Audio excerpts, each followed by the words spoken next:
approach this today from a very practical experience. The idea is that when you walk out of here, you can write a business plan without even batting an eyelid.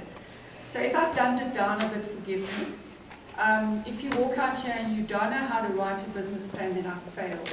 I'll give you my card, you can phone me, and we can talk about it. So, and I've got two stunning books here that have been given to me by Brand South Africa. They've just been released. They're the South African yearbook, so we'll ask 2 questions at the end of this, something that I've said, and we'll give it to the students. So, let's go.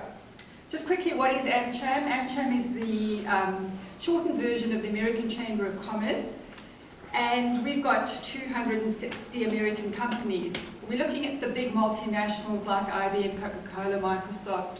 I think they're very well-known household brands in South Africa. And our principal mission, folks, is to try and grow American investment in South Africa.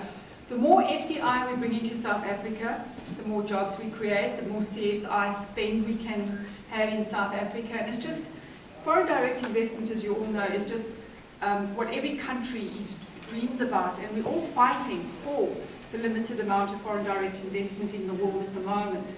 So we try and entice American companies to come into South Africa so that we can grow South Africa. And then if you look there, US companies contributed $9 billion last year to South Africa, which is quite a lot of money because it was dollars. And I mean, that includes the Walmart transaction. And it's great for South Africa to get that kind of attraction and investment. Right. So the topic today is, what is a business plan? This I got from Wikipedia. I rather liked it. It's in layman's English. And it says, a business plan is a formal statement of a set of business goals, the reasons they are believed attainable, and the plan for reaching these goals. That, in a nutshell, is what your business plan is. At the end of the day, your business plan is going to be, depending obviously how complicated your product is or your plan. Your business plan, if it's really quite a simple plan, the one we'll talk about today, should be 5 to 7 pages max. Max. At the end of the day, you want a short, concise document that doesn't ramble. Because if you're taking it to investors, they want to just glance through it and just like that, they'll be able to tell you whether it's a go or not. So we'll talk about it. The example I want to talk to you about today is, I was racking my brain coming here in the car, and I thought, well, let's pretend we are going to make roofs for the shacks. There are hundreds of shacks in South Africa, and they're very dark inside because they don't have windows, and they don't have electric lights. So the days are very, very dark. So we've now got a roof that we're going to manufacture, and this is going to be our business, and it's going to be a real good roof because it's going to have a skylight, so that there'll be light filtering in the day, and it's going to have a cover. So if you want to sleep in the afternoon and have a nap, you can sort of close off the sky. So that today is going to be the basis of our business plan that I'm going to talk to you about. So why do I want to put this down on paper? Because it's all in my head. You have no idea what I'm thinking, so I've got to put this down on paper, and I've got to make it available to people. So fundraising, we're going to need funds. There's no way that I, as a person, is going to be able to fund this. So my business plan is going to say, where am I going to get the funds? How much funds do I need? I'm going to put my thoughts down on paper. And when I'm putting my thoughts down on paper, I'm going to hash them over and over, and I'm going to tweak them. At the end of the day, it's going to be fine-tuned, and then this is going to be my the path that I'm going to follow with my business. So your business plan is vital. I can tell you it's a schlep. Anybody wants to write a business plan, it's like the last thing you want to do. But when you've done it, you realize that if you hadn't done it, you would have failed before you even started. Right, so who is the audience for your business plan? Look at number 6, your partners. Me and Noni are going to go develop these roofs. So him and I are going to, he's my audience, I'm going to give this to him. Your investors, the banks, government officials, depends where you're going to go for funding. Who are the people that are going to be involved? Who are the stakeholders that you're going to involve in the plan, in your business eventually as well? Are you going to go international? These are all questions that you're going to have to hash out when you do the business plan. So here we start. The executive summary. What are the objectives? Now let's talk about our roof. What are our objectives? We are filling a need. Well, you write that down. You say, I'm filling a need.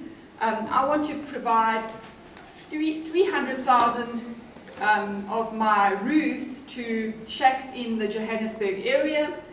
My mission is to do this by the end of the year, and it's going to be done well, it's going to be quality, it's going to be done cheaply, and all the things you want to put down, you put down. So your executive summary is, if you bring me that document and you give it to me and you say, Carol, I'm looking for 300 million rand, and I go through the executive summary, it must give me an exact picture of exactly what it is you want to do. It's as easy as that. And what we recommend is that you write your executive summary last, because you will see as you're going through your plan, you will chop and change so many times. So although the executive summary is the first page of your business plan, write it last. Right, about the business. So we write down the description, what we're going to do, why we're going to do it. Let's talk about the marketing. So we've got all these roofs we're going to build, we're going to market to the people. How are we going to market it? You need to put it down there.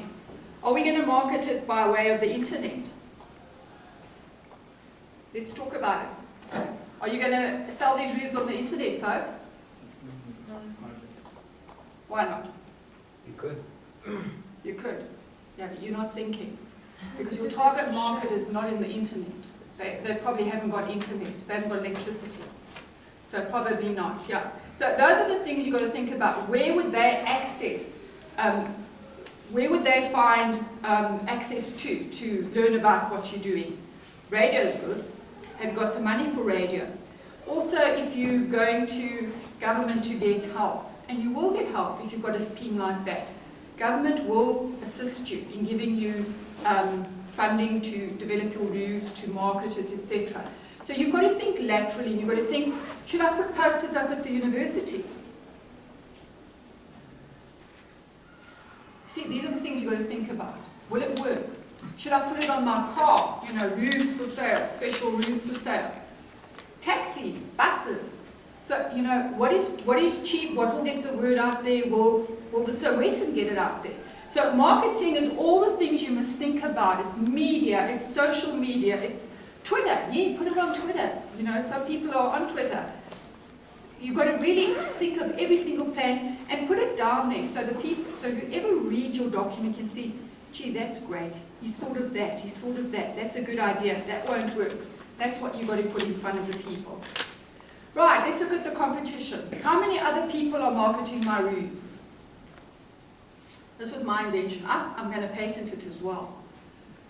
See, so look at your competition. Look and have a look. There are roofs out there, they're cheaper, so you need to go and see, why are your roofs better if they're more expensive? Are your roofs cheaper?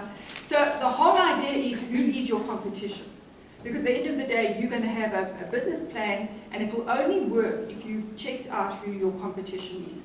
And remember, this is very similar to doing a SWOT analysis. You know, looking at the opportunities and the threats in terms of the SWOT analysis. The operating procedures. Okay, so we're going to start manufacturing these roofs with plastic. They're going to be molded, so we need plastic, we need the molds, we need trucks to get them to the places. So this is the operating procedures. The whole process that is going to be necessary to get the roofs to the target market. Maybe we take them and sell them through macro. I'm sorry, it might be a very simple explanation, but I hope that you're following me, that it's really quite common sense. It's at the end of the day, it's about something you're passionate in, and it's something that you can make happen because you know exactly what your vision is. Then the last thing is your personnel. How many people are you going to need? You're going to need a driver to drive these things around. You're going to need 10 guys to do the molding. You're going to need a bookkeeper. So you need to put all this into your business plan. You might not need the people now. You might say, second year I'll need so-and-so. Third year I'll need so-and-so. So we're really looking 3 years ahead. And that really is about the business, the second bit of your business plan. How easy was that, folks? It was easy, wasn't it? I mean, you can do this in your sleep now.